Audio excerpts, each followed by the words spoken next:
warahmatullahi wabarakatuh. Pada kesempatan kali ini saya akan membahas tentang herpes zoster. Namun sebelum kita lanjut ke videonya, jangan lupa di like, komen, dan subscribe. Baik, di sini saya akan membahas tentang herpes zoster. Nah, apa sih itu herpes zoster? Jadi herpes zoster itu atau yang biasa kita kenal dengan cacar api. Nah, penyakit ini merupakan penyakit kulit yang biasanya itu ditandai dengan adanya bintil-bintil yang berisi air dan terasa sangat nyeri dan juga panas.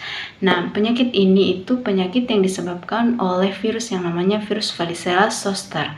Nah, penyakit ini itu atau penyakit herpes zoster itu hampir sama dengan penyakit cacar air. Mengapa dikatakan hampir sama? Karena disebabkan oleh virus yang sama, yaitu virus varicella. Jadi, orang yang mengalami herpes zoster ini adalah orang yang sudah pernah mengalami cacar air sebelumnya.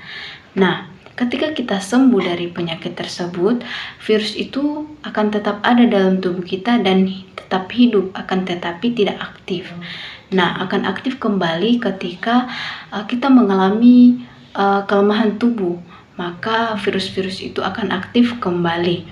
Nah, di usia berapa sih itu rentan terkena? Jadi, di atas usia 50 tahun itu akan lebih rentan terkena atau lebih beresiko.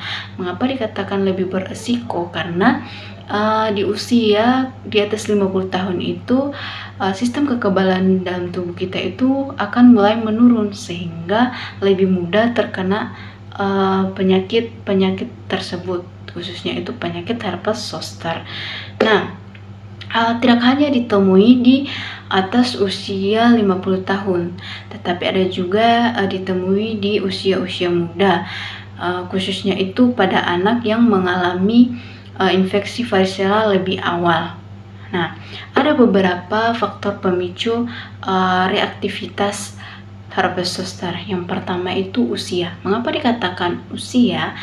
Karena seperti yang saya katakan tadi bahwa usia di atas 50 tahun itu sistem kekebalan tubuhnya itu mulai menurun. Nah, itulah menjadi penyebab karena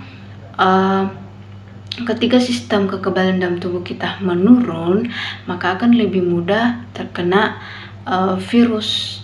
Kemudian faktor yang kedua yaitu mengalami kelemahan tubuh. Nah, ketika kita mengalami kelemahan tubuh, maka penyakit-penyakit itu akan lebih mudah menyerang tubuh kita. Kemudian yang ketiga yaitu stres. Ketika kita stres yang tinggi, maka akan mengalami kelemahan. Kita tidak mampu mengontrol virus-virus yang akan masuk ke dalam tubuh kita. Kemudian ada beberapa cara pencegahannya. Yang pertama yaitu vaksinasi. Memang ketika kita vaksinasi itu tidak menutup kemungkinan bahwa kita tidak akan terkena penyakit.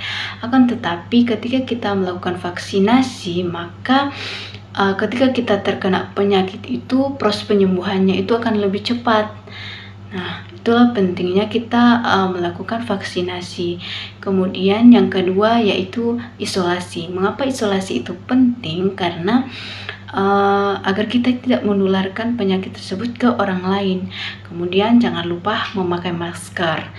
Nah, yang ketiga yaitu rajin berolahraga dan mengonsumsi makanan-makanan yang tinggi gizi.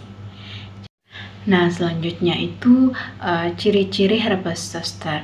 Nah, ada beberapa ciri-ciri herpes zoster yang kita ketahui. Yang pertama itu hanya mengenai satu sisi bagian tubuh saja. Contohnya itu sisi sebelah kiri.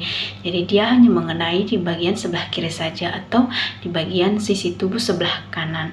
Nah, kemudian yang kedua itu hanya mengenai satu tempat saja. Contohnya itu di bagian dada atau di perut atau di wajah dan lain sebagainya. Kemudian yang ketiga itu jaringan bintilnya itu akan terasa nyeri dan juga biasa menyebabkan pembengkakan.